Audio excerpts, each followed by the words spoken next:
Virginia Mountaineers, Penn State Nittany Lions.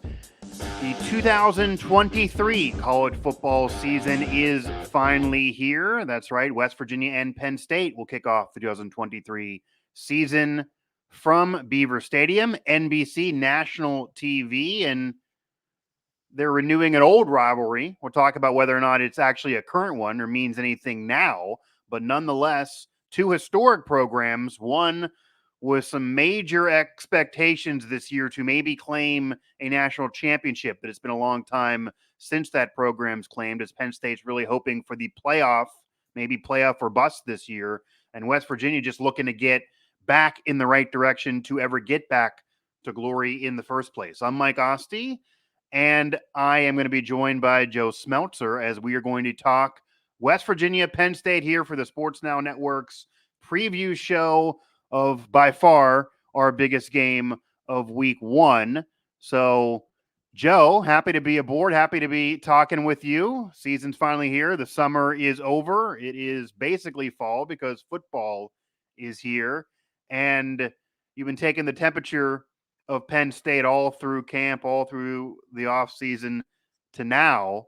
So before we fully get into the show here, what is the atmosphere like in Happy Valley going into this season? Win the Rose Bowl, but you lose to your two rivals. You go into this year, some are saying this is even a more talented team, but it appears to me from the outside, there's almost an uncomfortable pressure. Like if Penn State has another 10-2 year and loses to Ohio State and Michigan again, that wouldn't be celebrated. So it's almost like a playoff or bust year, which is kind of hard to deal with. Yeah, thanks for having me, Mike. I would say it's a little uncomfortable because not only obviously when you're expected to get to maybe not expected, it might be a strong term. Penn State's ranked number 7. They're not in the top 5. They're not a team that Yeah. a million people are expecting to make the playoff the way people are talking about Georgia, Michigan, Ohio State, etc. Sure. But Some are, though. this I mean, is national experts are putting them in the playoff. oh, So, sure. yeah. But the consensus, if you were to poll every national expert on the planet, I think more Right. would have Penn State out of the playoff than in. So Probably. I would say, generally speaking, expected's probably a stretch, but these are the highest expectations Penn State's had, at least since 2017, and maybe even further back than that. This is a loaded roster. James Franklin has basically said it's his deepest team at Penn State, and he's had some pretty darn good football teams in his 9 years at Penn State. Yeah. Yeah, there is pressure, but yes, about the overall atmosphere. It's hard to say that it's a great atmosphere only because we're recording this a few hours after Penn State's would-be starting left guard Landon Tengwall Right. announced his medically retired from football. So that's always hard. Tengwall not only would have been, I think, a very good offensive lineman for Penn State, but he's just one of the best people I've dealt with in my Okay. relatively brief time on the beat. So that's always hard. But overall, um, the vibes have been great all year. I think I've even noticed in James Franklin's Tuesday presser, his first one, he seems more relaxed. The talk about Okay. Drew Hour, obviously, Yeah. been forever. He was a 5-star guy, signed. There was a big deal when he signed. There was a big deal last year when he was named the backup to Sean Clifford, which not a lot of people were expecting. They thought maybe Christian Bayer, now a Pitt Panther, would be the backup. So he Yeah. surprised people there. I think he surprised people by getting into 10 games and doing quite well, albeit in mop-up time. And James Franklin said in his presser that it took 14 practices for Drew Howard to throw one interception. And that's impressive in and of itself. But when you consider him playing against a defense that might be one of the best in college football, certainly has one of the best coordinators in college football, Manny Diaz, that's pretty good. So the vibes are Yeah. great. It definitely feels like a top 10 team with top 10 talent. And yeah, it's hard to be too upset about anything regarding Penn State right now, aside from the unfortunate news about Landon Tengwall. Maybe Yeah. that changes Saturday night with an upset, but we'll talk more about this. But I think the vibes are still going to be pretty good come late Saturday night, Sunday morning. So Yeah, Joe Smeltzer of Nittany Sports Now, Mike Osley here at WV Sports Now, as we're talking West Virginia at Penn State to kick off the 23 college football season, and as Joe talked about, Penn State is looking at really major bowl game at minimum and maybe playoff. And then once you're there, who knows? This is a Penn State team that absolutely has high expectations. And many have said that this could be the most talented roster that James Franklin has had. And if there's ever going to be a year that Penn State is going to beat Michigan and Ohio State in the same year, or even beat one of them, this could be the year. And there even are also some, Joe, saying that Penn State could even afford one of the losses. TCU did it last year. They lost the conference championship game and still got in the playoff because they had a lot of ranked wins in a major conference. Penn State could potentially, as long as they beat one of them, go through the schedule, not win the Big Ten, and just get one regular season win against Michigan or Ohio State, lose to the other, and that may still squeak them in because the Big Ten is so strong. So certainly at the top. So again, potentially the door open for Penn State. But before we get to all of that and Penn State gets to count their flowers, they got to get by the West Virginia Mountaineers. And the vibe's obviously different around Morgantown, coming off a 5-7 year. West Virginia, a long ways away from winning a national championship, it feels. And Neil Brown looking to have a quality winning season in order to just keep his job.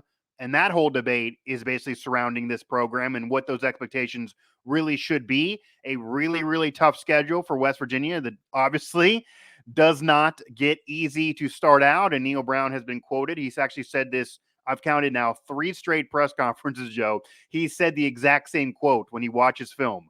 We're not easing into any of this. So you can tell that he knew Penn State. It almost feels like West Virginia coaches knew how good Penn State was. They know, everyone knows. But once you turn that film on, they're getting to be like, whoa, this is a different animal than even the team maybe we watched last year or what we've heard. So to paint the picture on this Penn State team and what they're bringing to the table, why for you? Because you covered the Rose Bowl win. Last year, Penn State, they had the 2 rival losses, and to the top dogs in Ohio State and Michigan that were vying for the playoff all year, but they won the Rose Bowl. For any other program, that would be a parade. A 10-2 Rose Bowl season that then ended up in a Rose Bowl championship would be a parade. And the Rose Bowl is an elusive thing for the history of Penn State, despite how historic it is. Big deal. But some are saying this is a better team. Bruce Feldman put more freaks on the list, and WVU's coaches think there should be a couple more. This is a team that now people are saying maybe could get in the playoff, where last year the Rose Bowl was kind of the peak of where most of the national media put them. Why, for you, is this Penn State team better? And why, for you, are people saying this Penn State team is potentially James Franklin's opportunity at a national championship? Why? Coming off last year, to say this is so much better, got to be surprising for some, but that is what many are saying. Yeah, and that's a good question, Mike. And I think probably the biggest reason why I feel, and a lot of other people feel, that this Penn State team should be better than last year's is because the freshman class of Penn State what came in with high expectations. I think the number 6 ranked class in the country, one of James Franklin's best at Penn State, even before they stepped on the field, and then that class exceeded the expectations. I don't know if people expected Nick Singleton to be as good as he was right away. I certainly myself did not think Katron Allen would make the impact that he did, and Abdul Carter obviously became a stud too. So those guys are going to be older. I think the offensive line definitely should be better with everybody coming back, minus Juice Scruggs, which losing Juice Scruggs hurts. That was a center emotional leader on Penn State's team, but they're replacing him with Hunter Norzad, who's a 6-year guy, all conference player in the Ivy League, and has kind of, I think, similar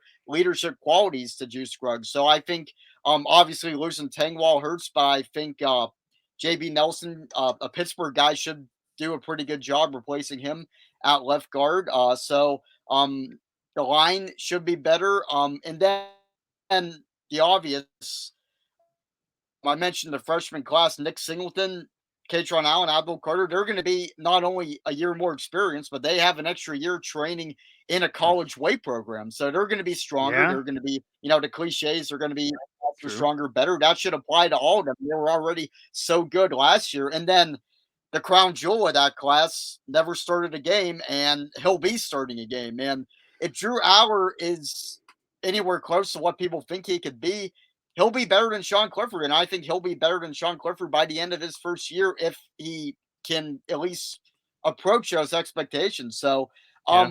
I think the main reason is that Penn State has so much coming back, and you got to go back to that coveted freshman class. There's the guys that did play a lot or should be an improved version of themselves, which were already very good. And there's guys like KJ Winston, who I think is gonna be an impact player at safety pretty soon. There's guys like him that haven't gotten a chance to show what they could do yet because they followed the conventional true freshman path of waiting their turn and not playing very much. So yeah, circling back to that 2022 class, I think they were arguably the biggest reason Penn State won the Rose Bowl last year, and they'll be a better version of themselves this year. So I think that's what I would Yeah. point to as to why Penn State should be a better football team in 2023 than they were when they won the Rose Bowl in 22.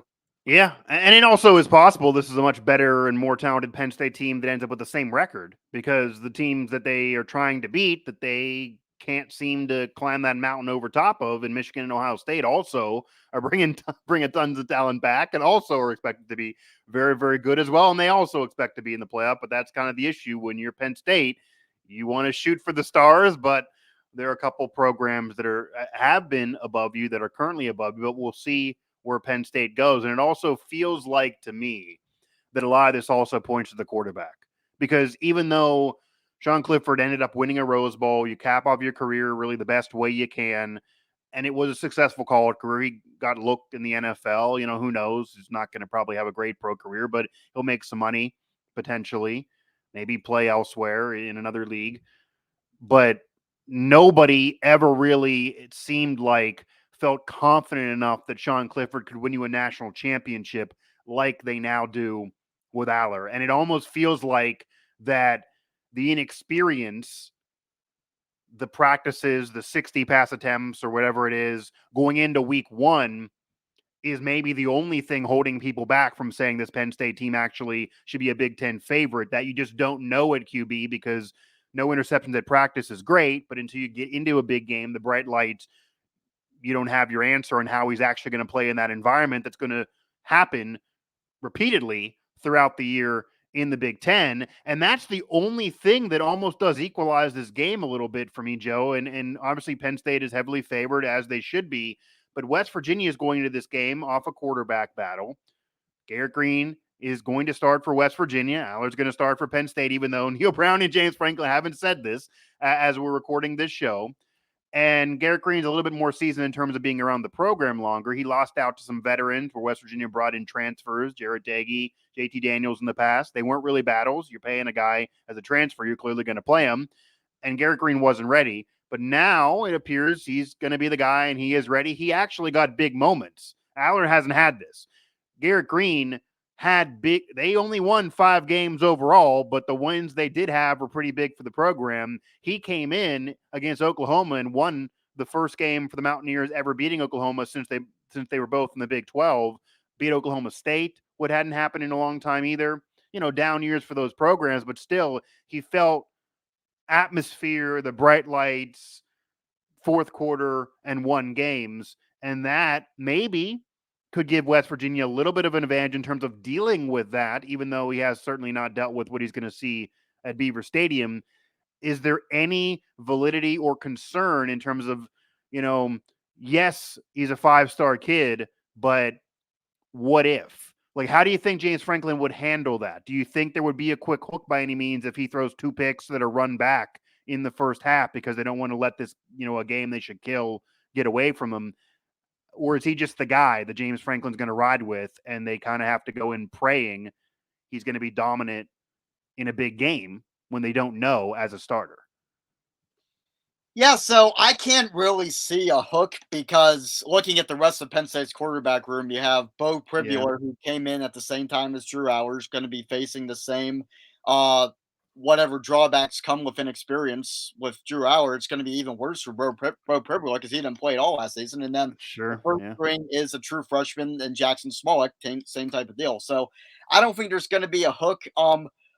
what would ease my concern, if I'm a Penn State fan, is what Drew Hour did week 1 at Purdue last year.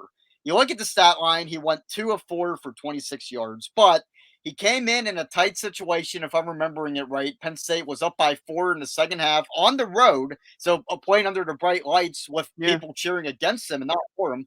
On the road, he went 4 of 6 for 20, or 4 of 6, 2 of 4 for 26 yards.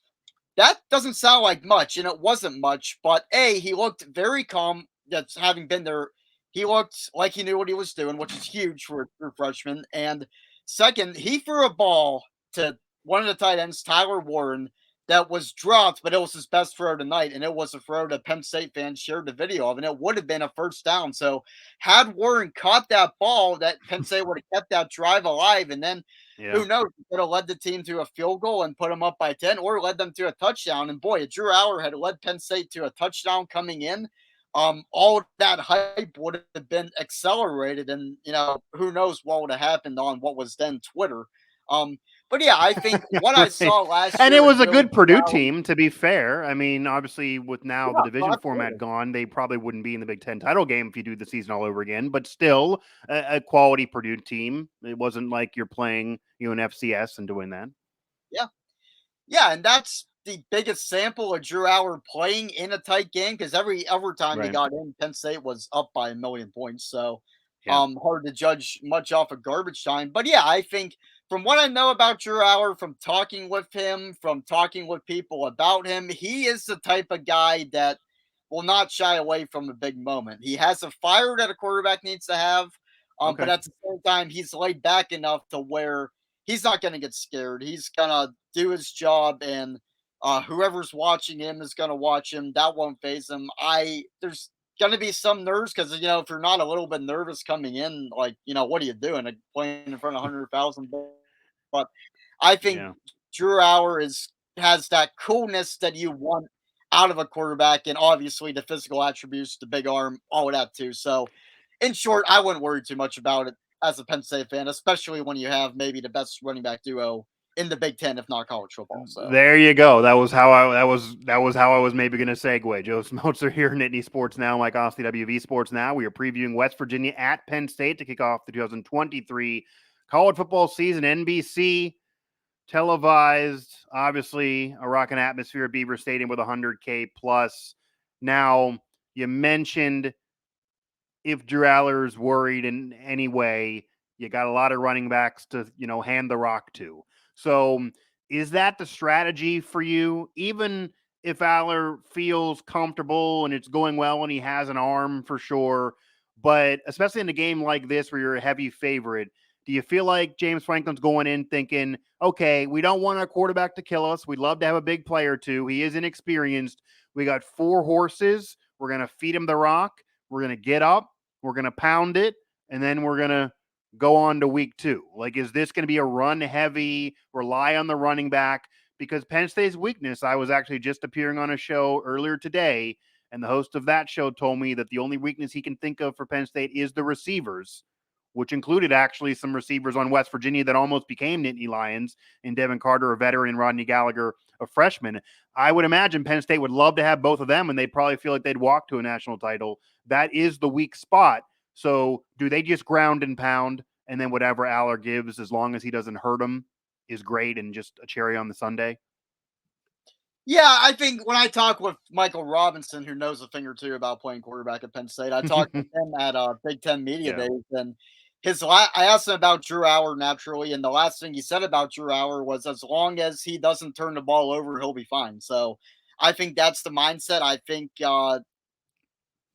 Hour's going to go win. Like, the biggest thing I think in these first 2 games will be for Hour to not hurt Penn State, and then obviously Right. I think if he doesn't hurt Penn State, then that'll give him the confidence enough. Not that I don't think he needs too much confidence, but that will lead to kind of the big things taking care of themselves, help lead to that. But I would expect them to run the ball a lot, because as I mentioned earlier, Singleton and Allen were so good last year, and they should be better versions of themselves this year. So, plus having an offensive line as good as it is, like, why would you not use that to your advantage? I Yeah. just think 100%. um I think the worst thing a team could do would be to overthink it when you're a 20-point favorite. You just kind of keep it simple. I haven't read too much about West Virginia's defensive line, but what I've heard hasn't been too good. I think Penn State definitely has the edge in that department. I think the running backs and all that. So if Penn State does throw the ball more than I expect, it could be good or bad. It could mean that Drew Aller is progressing faster than even people are expecting him to, or it could mean that Mike Yursich, the offensive coordinator, is overthinking things a little bit. Yeah. But yeah, if I were a betting man, and I haven't been for a few years, I would say that they should and will play to its strengths and run the football. And then if WVU decides to sell out and not let Singleton and Allen beat them, then that opens up more passing opportunities. And you mentioned that Penn State's wide receivers are a weakness, and they could be, I guess, but Penn State's tight ends aren't. And I think I'm a big Yeah. believer that a tight end is a great thing for a young quarterback to have, and Aller will have plenty of options in that department. Because even without Brenton Strange, I think Penn State's tight end room might be the most underrated position group on this team. Yeah, and I'll tell you, the West Virginia coaching staff, in particular defensive coordinator Jordan Leslie, he thinks so. He thinks Tyler Warren is the best player on the field. Yeah, and Tyler Warren is looked at by I think most people as Penn State's second option at tight end. Theo Johnson's Yeah, supposed to be a that's what I first mean. option, He and was then not on Bruce Khalil Sullivan's Dinkins freak list. Right. Yeah, that's what's insane. And maybe the experience, it's the matchup that Jordan Leslie talks about. But yes, when you're a young quarterback, having multiple tight ends really gives you security. And the funny thing with Tyler Warren and saying he's the best player or he's a freak or should be on the list as well, he's not even the best number 44. Like, Yeah. so I mean, that's what's ridiculous about how Penn State has so much talent right now. But Joe, I mean, also I heard you're telling me you're not reading up on West Virginia at WV Sports Now. I got a lot of articles over there if you need to Well, yeah, learn before the game. I'm just kidding. I'm reading just the defensive line in I particular. got you. No, I'm just messing with you. But yes, I do absolutely think Penn State is going to ground and pound, and that is going to be the strategy. But Aller also could maybe try to be certainly involved here. And, West Virginia is going to try. I will say if West Virginia has a chance in this game, this isn't breaking news. This probably will be the case for a couple other games throughout the year. They're going to need to capitalize and create some turnovers. They didn't do it at all last year, except for really against Virginia Tech, which was a big win of that season. You got to. But Aubrey Burks has said, even by PFF and others, that he has NFL potential, that he's a ball hawk. Beanie Bishop has Big Ten experience from Minnesota. He's kind of PO'd and says they didn't get him opportunities where he could be a ball hawk. He wants to be that. They have put an emphasis on trying to create turnovers and swatting the ball and hitting you. And Neil Brown said he actually made him as physical as was even allowed in the rules. And Anthony Wilson, who was a transfer that was not on the team last year, he says his model is Carl Joseph, which we even joke with him, like, I don't think you could even do that legally now. Like, you're actually going to hurt the team, because apparently when he first walked on the field at practice, and I believe it was Cortez Braham, that he laid him out. Like, first day on the job, he's crushing one of his own receivers, and then his defensive coaches had to, pull him back and say, hey, we need that guy. Do it to the opponent, not here. So that mentality is a little different than last year. The talent edge certainly still favors Penn State, but maybe you have inexperience at QB. If you go too much to the QB and go to a weakness at receiver, maybe West Virginia could probably nab a turnover or two, maybe try for a pick or two or cause a fumble. So that might, again, have Penn State just go to the running backs, circle the running backs, tell them don't fumble the ball, just turn the yards, and then that'll be enough for them. Now, you mentioned West Virginia's defensive line, but I do want to ask you just what you've heard and if you think at all this maybe could be a problem for Penn State, because this game could also come down to the trenches in terms of whether this is a 20-point game or whether West Virginia can make this closer and be competitive in this game and surprise some people. Another position outside of maybe a little more experience at quarterback, despite the talent edge for Aller, that West Virginia could maybe have a check mark in their direction is offensive line. Now, I'm sure you've heard this. 135 starts coming back to West Virginia. Zach Frazier potentially be a first-round draft pick. He's definitely an NFL player.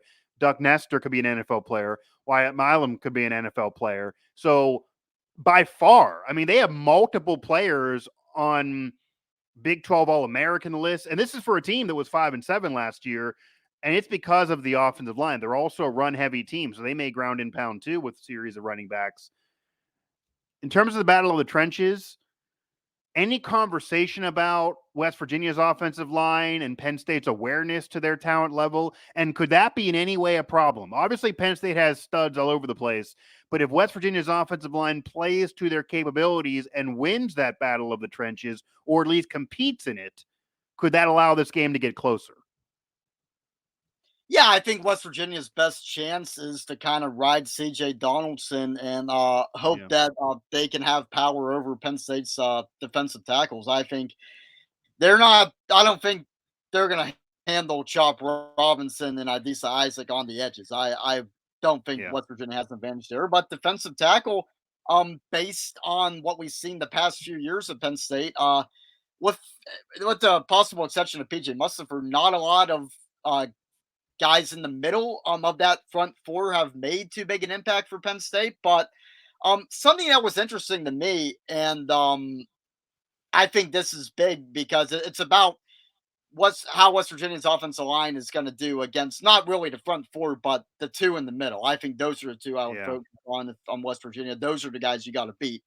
Um, when James Franklin talked about his team at Big Ten Media Day, he gave a little opening statement and then took questions. But he said that the one question mark at Penn State's defense wasn't the defensive line, it was the secondary. And that was pretty interesting to me because Franklin has been critical of his defensive tackles over the past year. He had one of his more famous press conference quotes the last season was after that Michigan 41-17 loss was when he said Yeah. everybody thinks they're Aaron Donald and they're not. Obviously meaning that, Aaron Donald's a quote unquote undersized guy, but he's not looked at as undersized because he's Aaron Donald. So Yeah.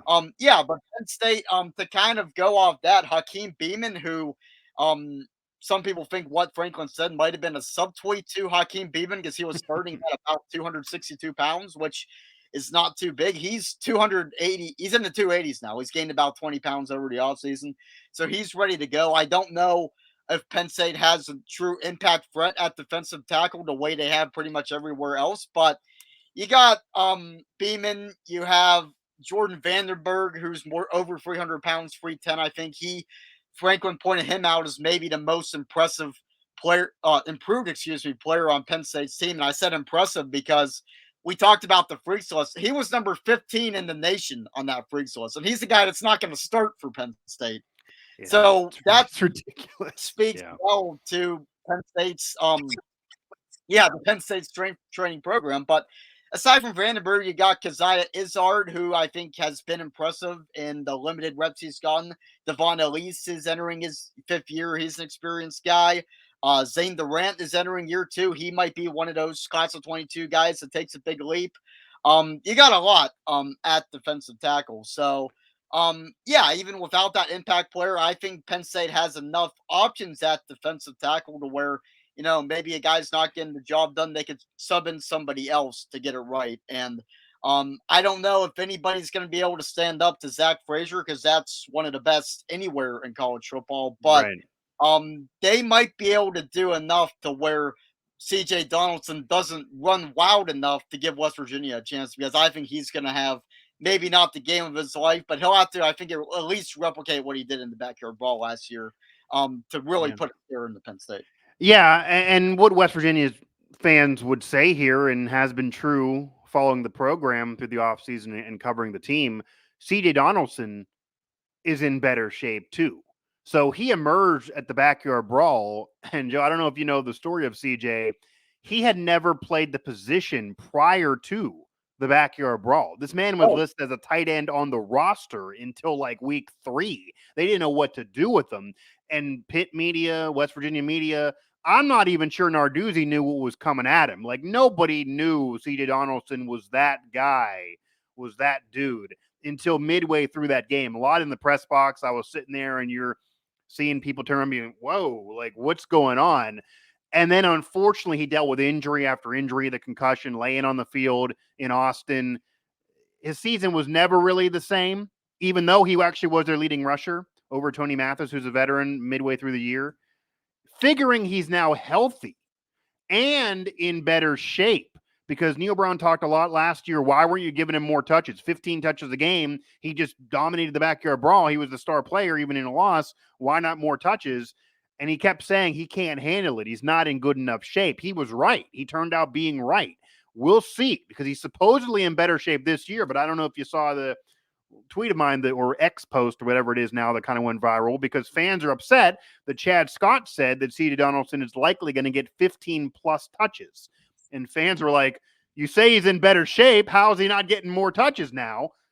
West Virginia, like Penn State. And what I actually said to somebody the other day, it almost feels like these teams, Joe, mirror each other. It's just Penn State has elite talent and West Virginia is kind of like middle of the road. Like their strategy, their game plan, the way they're built, they both have 4 running backs they want to click. Like the reason why he didn't say more touches for CJ, despite him in better shape, they want to get Jalen Anderson, Justin Johnson Jr., and Jaheim White from York, PA, who's hungry for this game. They all want to get him touches. It's not and even maybe DJ Oliver. It's not just the CJ Donaldson show like it might have been last year, whether Tony was in there or not. So they want to kind of do the same things. But yeah, CJ could emerge. I think he's a player that's going to have a big game, could be a big play threat for the Mountaineers, but they're also going to move to other running backs as well. But that's a player that maybe could even be better this year for West Virginia, and Penn State could be dealing with more than, say, Pitt dealt with more CJ seasoning under CJ Donaldson. But yeah, they seem like very similar teams here. So what I do want to get to, and obviously when the spread's 20.5, it's hard to talk about this game in terms of keys and things like that, because if everything goes right for Penn State, and really if Drew Allar doesn't kill them early, this game should be a comfortable win for the Nittany Lions, especially at home, especially in that atmosphere. If West Virginia hangs tight at halftime, I think that'll be a win for NBC probably, and maybe even a moral one for the program, even though they won't count it as such. But hypothetically for the program here, Joe, if West Virginia does hang with them at halftime, or if they shock the world and put another, date on the wall of the sports page, which is a famous sports bar in Morgantown of a rare win over Penn State, and Neil Brown gets his feather in the cap, like they ride high this year on one of the more important years for the history of the program, and they do it. They shock the world somehow. How does that occur? Is it just simply Drew Allar in that example is going to probably throw 2 pick sixes and Beanie Bishop's running them back? Are there fumbles? Does West Virginia run a kickoff back because Beanie Bishop's hunger for that as well, and the returning game's way better this year than last year? Like, how does that look if it happens hypothetically? Because there are some West Virginia fans that it seems like thinks this game could be closer than some are predicting here. And 20.5, it's hard to say, but we've seen upsets before. And West Virginia was an underdog last year, and, they almost beat Pitt. So could they make this closer, and how would they make this closer? Yeah, I would probably say, Mike, that the most likely outcome is probably similar to what West Virginia, or not West Virginia, Penn State and Pitt had in 2017. People were projecting Penn State the boat race Pitt that year, and it didn't really happen. But at the same time, Pitt didn't put a scare in the Penn State either, and that final score, 33-14, kind of reflected how that game was. I could see that happening, but for West Virginia to put a scare in the Penn State, and maybe even, as you mentioned, do the unthinkable, there has to be something that happens that's beyond Penn State making a mistake. I think the most likely path to that would be Penn State's replacing everybody on special teams, new kicker, new punter, new long snapper. Okay. So maybe a special teams mishap. We've seen how special teams affect games, but I think something crazy kind of has to happen that goes beyond the typical QB overthrows the receiver, throws an interception, guy fumbles, anything like that. So I think maybe a block punt, a missed chip shot, a missed extra point, whatever. Something like that has to happen instead of, or maybe even in addition to a conventional turnover mishap on the part of the free touchdown favorite. Yeah, and maybe a couple times. Maybe not even just one or two of those occasions, maybe happening throughout the first and second half there. Yeah, there's going to have to be some luck, and maybe it'll be spooky and scary, but it's not going to be Halloween. It'll be week one as West Virginia and Penn State kick off the 2023 season. And that might have been part of the back of our ball being so close last year, despite West Virginia getting exposed throughout that year, is you don't have film. Like, I think the one advantage West Virginia has going into this game, if they have any, and obviously they're heavy underdog, is there's an argument out there, Joe, and I want to see if you think there's any validity to this argument, that obviously Penn State's seen it all, but they don't have any film on this West Virginia team. New play caller, new offensive coordinator, a series of new running backs. CJ certainly could even be better. New quarterback, new receivers. Literally, the whole receiver room's different and supposedly better.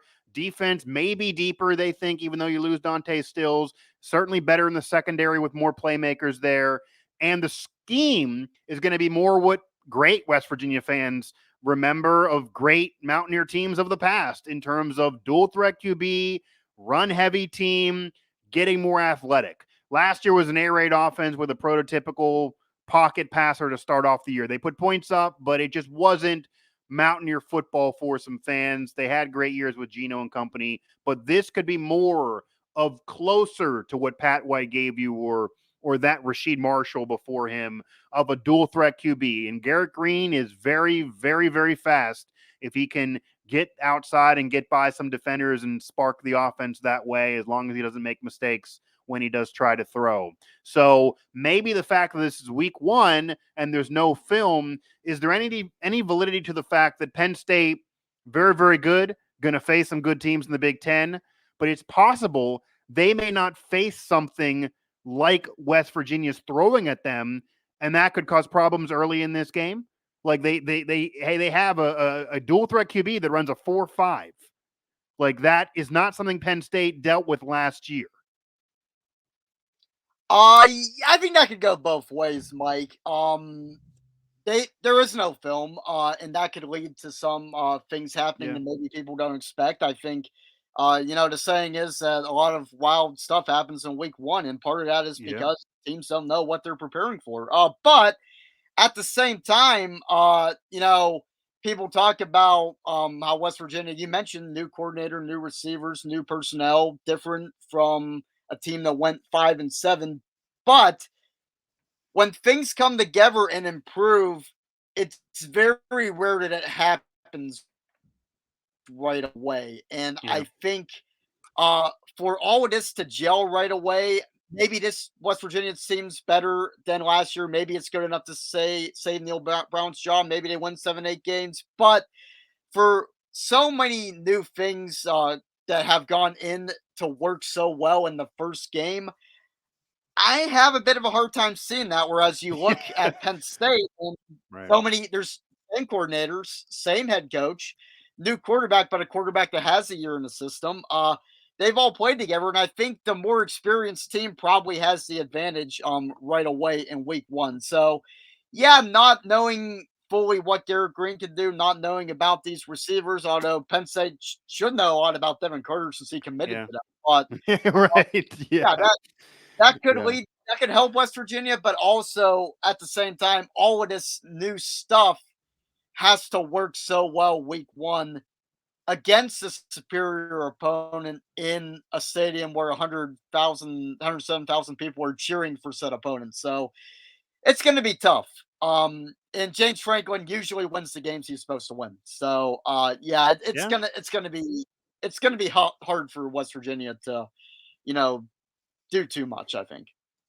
Yeah, it's very, very possible. And I would imagine that if West Virginia does keep this close, it's because it's hard to do when you're getting a new group together, but because they click early, or they benefit off a mistake early, or they run a kickoff back early, or they get an interception return or great field position early. Like, West Virginia is going to have to hang in this game early. If Penn State gets up 14-0 in the first 6 minutes or so, they're probably going to bury the Mountaineers. But if West Virginia somehow gets a 7-0 lead, and then they can just play defense, or any of that occurs, or it's 14-7 even if Penn State's up, but it's close, and West Virginia's on the board to keep the ratings up for TV. Like, if that all occurs through the first half or through the first quarter or so, then that could at least show you something like you're saying about West Virginia, even if they would still lose, that, okay, they are better than last year.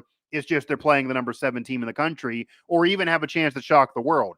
But they cannot get down big early on, or it probably then could be in the direction of the 56, predictions that some are throwing out there, and make 20.5 look like they were being nice to the Mountaineers. It could go either way, and I don't think would shock anybody.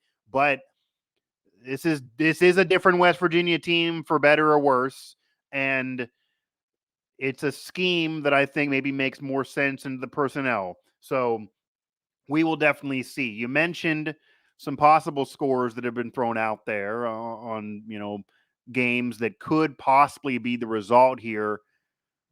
How are you leaning? Like, if you had to pick this game, you got a lot in your mind about what Penn State can do. You know what West Virginia is trying to do, but obviously it's going to be really, really tough, and no one thinks they have a shot here. How do you see this game unfolding? What do you think the score is going to be here? And then, as part of that, Joe, what does it need to be? Like, the pressure's on Penn State for me. If West Virginia loses by 10, it's house money. They're not supposed to win. They can say this is a hard schedule. It's the number 3 hardest schedule in the country, and they're facing a playoff team potentially for some. They were 5-7 last year. If they get a bowl win this year, that probably keeps Neil Brown's job and is a good year, being realistic. But Penn State, as we talked about in the open, they need so much more than that. It's basically major bowl game, New Year's Six or bust at minimum, if not more. So how do you think this game shakes out? And then what needs to happen for Penn State to walk away feeling really, really good versus just getting a win? Because I don't know if those two things are the same thing. I agree with that, and I think for Penn State fans to feel really, really good, it's got to be probably the the margin of victory has to be probably somewhere in the 20s. I think, because the expectations are so high, and you're playing a team that went 5-7 last year and hasn't really been Yeah. very good for 5 years, and you're playing all the stuff we've talked about for the past how many months, all of that. So for Yeah. fans to be absolutely over the moon at Penn State, it probably has to be similar to what happened at Auburn last year, where Penn State just blew the absolute doors off them in Jordan Hare Stadium. I don't know if that's going to happen. And then for WVU, I think if they don't get embarrassed, they could kind of just, trudge forward and they'll beat Right. Duquesne, and then we'll see what happens when they play Pitt. But Yeah. yeah, I think for Penn State to really make a statement, it's got to be a boat racing, and I don't know if Do they you're going to. need to do that? Like, is there pressure on Penn State in terms of the big picture to make a statement here? It's a 5-7 team. It's an historic team, but they're down. You think you're a playoff team and want to win a national title? You need to boat race them. I don't think so. No. The only thing that would be cause for concern is that this is an absolute nail biter for Penn State, and I don't think you're going to see a nail biter either. Right. I think probably if it's somewhere between a boat racing and coming down to the last second, it wouldn't. Okay. Yeah, it wouldn't Yeah. psych up Penn State fans, but it wouldn't be a cause for concern either. Okay. So yeah, Penn State doesn't need to make a statement, but obviously it would be nice for Penn State. So Yeah. So how do you think this is going to go then? Because it sounds like you don't think this is going to be a 45-point victory and totally embarrass West Virginia, but you certainly think Penn State's going to comfortably win. So if you had to predict here, how do you think this game's going to go? And then what's your score prediction? my score is 34-17, and Man, it's almost like you're reading my mind, by the yeah, way. Very close. I already put that in print to you. I don't know if you go ahead. yeah, Go yeah, ahead. but kind of going off of history, yeah, I'm kind of judging this around the same as a whiteout game, because it basically is. We're gonna see it. It's a helmet stripe, so most of the stadium's gonna be wearing white, even though it's not a full whiteout. Going back to past whiteout games, Penn State's always seemed to start fast. With the exception of Auburn in 2021, last year, they got up on Minnesota pretty early. They got up on Michigan pretty early, 2019, and then I mentioned the 2017 pick game. I think Yeah. that's probably the most realistic way I see this going. I do think Penn State gets up by 2 touchdowns in the first quarter, and I think West Virginia is good enough to kind of hang around to where it annoys Penn State fans. It's like, all right, when are we gonna blow the doors off this thing? Why is it still within 2 scores? Why is all this happening? But at the same time, it's not going to be like, oh my God, West Virginia is going to have a chance to win Yeah. this game. Or for West Virginia fans, people aren't going to get too excited. Like, there's never going to be a point where Penn State's in danger of losing, and Okay. the unthinkable happening, which would be a West Virginia win. But I don't think you're going to be seeing the walk-ons play in the second half ever. So I'll say Okay. 34-17. I think West Virginia does enough well to keep it close, and it's hard to imagine a team like making too big a statement week one because it is week one, but at the same time, uh, it the best way I can describe these two teams is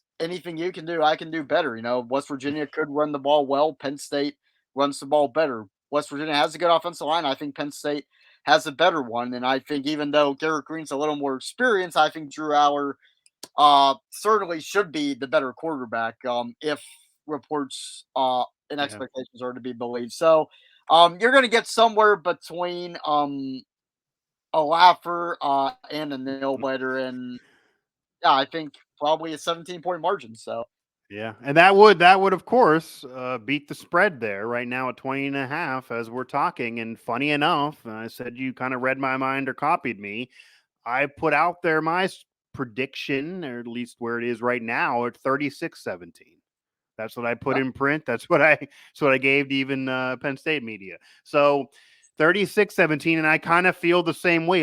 The only difference, I guess, from me to you and what your analysis is, I wouldn't be shocked, and I don't know if you remember this, but way back when Dana Holgerson had some pressure on him in 2014, and this is soon after the Orange Bowl win, West Virginia faced Alabama. That's the beginning of that dynasty. And everyone was sitting there like now complaining about the schedule. The schedule's too tough. You're killing the program. They're saying, why are you in this game? You shouldn't have done this. This isn't good. And right away, West Virginia actually started out that game punching Bama in the mouth. A big return. Crowd went ballistic. Now, it was an atmosphere that was a lot West Virginia fans there, and it wasn't a whiteout game at home like this will be here. That was more like a big day neutral site game. But it was close early, and then Alabama woke up and said, we're Alabama. We're now going to, we're done with you and your celebration, and we're going to win this game comfortably and just be done with this. And then they eventually pulled away and got a comfortable win. But most West Virginia fans left that game thinking we're closer to them than we thought we were, maybe. And I'm not saying West Virginia is where Penn State is, but I would not be shocked if there's some type of play, maybe a return, as we talked about, or maybe even an interception that causes this game to flip early, and West Virginia even takes a 7-0 lead. Or it's 14-7 in favor of Penn State, but West Virginia runs a kickoff for a punt back, or there's a fumble, and all of a sudden they're happy. And then by halftime, Penn State opens up the second half with 2 or 3 touchdowns off of ground and pound, and then they just bury West Virginia. That wouldn't surprise me either. So that's kind of where I think maybe this could go if West Virginia hangs in there and makes this even a game for TV. The other result that wouldn't be surprising either is if they just totally lose and, it's 45-3 or something wild. But I think if this game is even respectable, 36-17 is where I'm going, and I wouldn't be shocked if West Virginia even is in the game or has a lead early, and then they just get destroyed in the second half. So I think there's like a 20% chance of this game being close and beating the spread, but probably a 1-0% chance of West Virginia actually winning this game. But who knows? And maybe that's also the beauty of week one that we talked about, that if this was in week 5, Penn State maybe would win by 50, but being week 1, maybe they haven't seen what they're going to deal with. And, when you have two guys that think they're ball hawks out there, maybe Drowler throws a bad pass once and they get it, and it's close early, but then not late. Like that is something that I could envision that happening, which I think would be probably the best case order for NBC as well. Figuring that let's keep some viewers in in that first hour. I think that's possible for West Virginia to do. Yeah, and something I just thought of is James Franklin hasn't lost a game in September since 2018, Okay. and that was to Ohio State. So, Yeah. now that has a bit of an asterisk because 2020 they didn't play any games in September, but Right. Penn State takes care of business early. We'll see Yeah. October, November They is do. ultimately what will decide this season, but yeah, history is on Penn State's side in that regard too. So Yeah, and then just lastly on that front, because this is reality too, and we talked about that if West Virginia even hangs in there and keeps this close, it's kind of a moral win, even though they don't count on the record. But anything outside, a 10-point loss here would probably get Mountaineer fans thinking, okay, we're going to at least make a bowl. Maybe Brown will end up staying. Whereas if you lose by 20, 25, 30 plus, okay, it's last year and we're going to be in a whole new era after this season, for better or worse. But how much does Penn State need this win? To the fact that I know you said they don't need to make a statement and win by 30. This was a debate I actually had with somebody on Twitter earlier. It's not a Big Ten game. We've literally seen Ohio State lose early to a non-bowl team in Virginia Tech that year and still make the playoff. Now, I'm sure Penn State fans are going to scream and say, yeah, but they give Ohio State all the breaks. They won't give it to us. So if Penn State would lose this game and somehow West Virginia would do the unthinkable, is Penn State's season over? Like, are they still able to have a path to still beat Michigan, still beat Ohio State, even if you win one of them, but certainly if you win both, like have a great year, be happy about it, get a major bowl and move on? Or will this funk be a funk that will stain Franklin and this season? Because at that point, then you're probably rooting for West Virginia to really surprise and be like an 8-win team to make this not feel as bad. yeah, that's a good question. I think statistically, I don't know if the season would be over with a loss. I think if Penn State were to win the next 11, beat Ohio State and Michigan, and then Right. beat what could be a pretty darn good Wisconsin team in the Big Ten championship game, um, you'd have a win over Iowa there too. Iowa could be pretty good. Yeah. So statistically, no, but I think losing to West Virginia would be a sign that Penn State just isn't what people thought Penn State was. So the concern would be more from that standpoint than it would be from the Like the sign rankings of and what like, actually happened. Yeah, yeah, like Michigan, Ohio State are here. Penn State thinks they've evened it out now, but if they lose this game, they're still well behind those two top dogs. Like right. that I think vibe. it would hurt more from that sense. But statistically, I don't think it would be the death knell, but they'd probably have to win out. Yeah, probably. But we have seen it with Ohio State, but again, it's probably not going to happen again. And I could still go back and argue that Ohio State shouldn't have made the playoff that year, even though they won the national title. So, yeah, Penn State's going to need to take care of business, but they probably will. They probably will take care of business. But, we have some coverage to do, a show to do. We got to have a conversation here, and NBC has a broadcast to put on. So we'll see. These teams haven't played since 92. It's almost too bad because West Virginia's had a lot of great teams since then. Obviously, Penn State has too. They could have had some great moments and great games. You know, is this in any way for you covering Penn State, feeling the vibe of the fans, hearing from the program? I know James Franklin said he doesn't want to talk about history because it doesn't have any bearing on this. But as we close up shop here, is this in any way a rivalry for you? NBC's trying to hype it as a renewal of one, but doesn't feel like one. I don't even think West Virginia fans think this is one. The program's ignoring the history too, because it's obviously not positive for the Mountaineers. But is this in any way a rivalry? Obviously, when Penn State plays Pitt, it's a rivalry, and if they very rarely play, or the whole Narduzzi versus Franklin thing on if they're going to play in the future. But is this one at all with West Virginia? They used to be as independent teams out of the East. I feel like that's long gone. Yeah, no, I don't think it's a rivalry. 48-9 and to 2 kind of speaks for Yeah, itself. And even going back to the 80s, Penn State demolished some pretty good West Virginia teams in the 1980s. yeah, Shut out Jeff Hostetler the year he was a quarterback in Morgantown.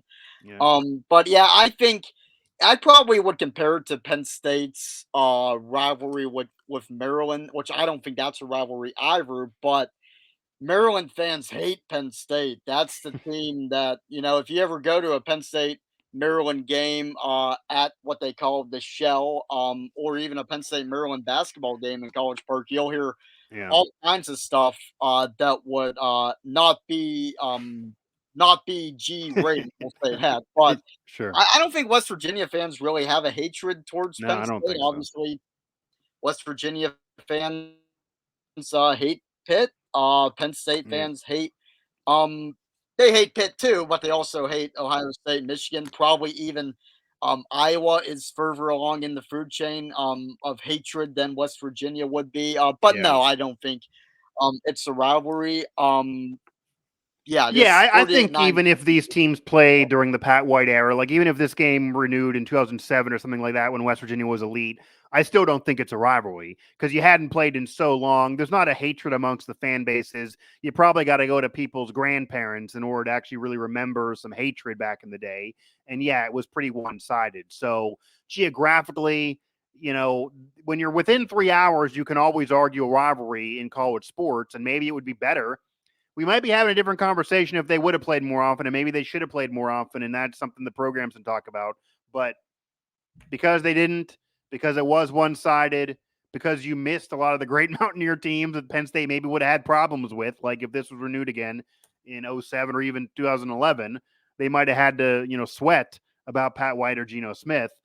Probably not the case now, but regardless, even if West Virginia would win, and maybe that would be the only way to start it. Like, the only way to start it would be if West Virginia would somehow shock the world and win. Then I think Penn State would want to get them back on the schedule and get revenge, and maybe then you got something going. But as we stand now, no, it's not a rivalry, even as much as some people like to make one up. And I've even told a friend of ours who covers Maryland, I don't even think the West Virginia Maryland thing is that much of a rivalry either, because I No, dare someone. Yeah, he thinks it is, but I dare someone to point me a big game. I'm waiting still. There's no big game. There's no big moment. It's just not one for me unless you can come up with something. And the fact that you can drive within 2 hours isn't enough for me. yeah. But that's all that we pretty much got for this one as well. But Joe, great conversation. I want to be seeing you in a couple days. I'll be seeing you there in the press box in Happy Valley Have at fun in Beaver that press Stadium. box, by the way. It's Yeah. not. I don't like it. Okay. Our Alan Saunders, our colleague, he doesn't mind it, but Okay. I am personally not a fan. The food is great though. I think Penn State's spread is top notch, so you'll be impressed with that. But everything else, Yeah. it's not my cup of tea. So Okay. Well, yeah, I've been to Penn State many times. I've actually been and covered hockey and basketball there, oddly, but no, I've never covered a football game at Beaver Stadium, so it's going to be a cool experience for me. I will say that if you have great food, you'll at least, win me over a little bit. So it doesn't matter what kind of chair I'm sitting in or what view I got, and I'll be looking at a rocking crowd.